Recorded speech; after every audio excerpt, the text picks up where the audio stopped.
like to talk to you about two concert ukuleles.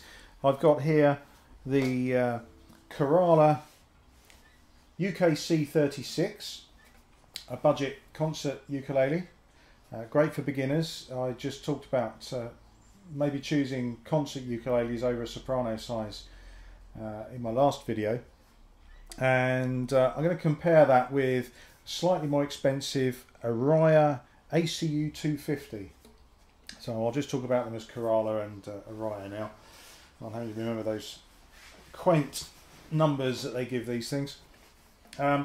First one, this is a £49 ukulele from Omega. They fit it with Aquila strings.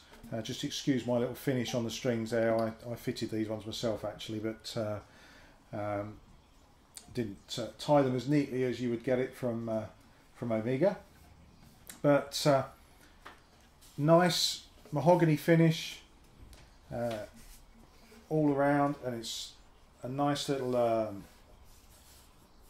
marking around the edge there just to finish it off, finish off the detailed geared tuners, of course, and usual rosewood fretboard with fret markers, usual thing.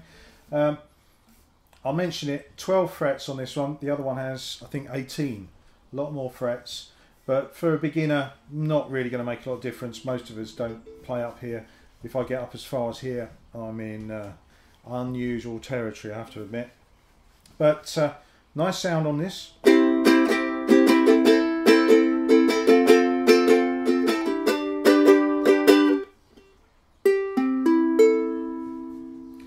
you go. Now, just straight away, I'll compare that with this Aria.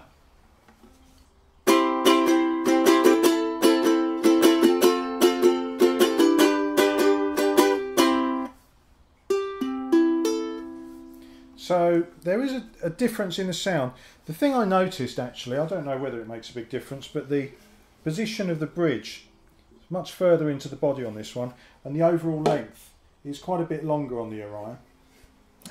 This one, so the Korala is £49, this one's just over £77.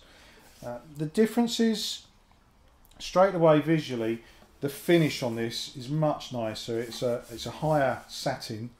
So the other one's just a fairly straightforward wood finish. This is a nicer satin finish, finishing around the edge here, some black finishing, a sort of two-tone head. This one has GHS strings, not Ukuleles, but I quite like these strings actually. They're a little bit softer, easier to use. The action's slightly better on this Aria. So for the money, this is clearly a much nicer uke to have. If you're starting out then and you don't want to invest too much, £49 is good. 77 if you think you're going to carry on with it, or you want to take it a little bit more seriously from the outset, or just want to invest a little bit more, that's a great choice. I'd be very happy to have this one in my collection, even with these GHS strings, which a lot of people don't rate the GHS strings, but they're quite nice on this. So I don't object to those at all. I'd probably keep those on that for the variety in my collection. So I think that's probably enough to say. We have the Korala, £49, and the Aria, £77. Aria's not a make I've really heard much about with ukuleles, but this does seem like extremely good value. I would, if I'd seen this one in the store, I'd probably be expecting to pay more like 140. I wouldn't really have quibbled about £140 price tag on that. So I think that's extremely good value for money. That's a very straightforward uke, no problem with that at all. But for my money, I'll be going for the Aria. I think that's lovely.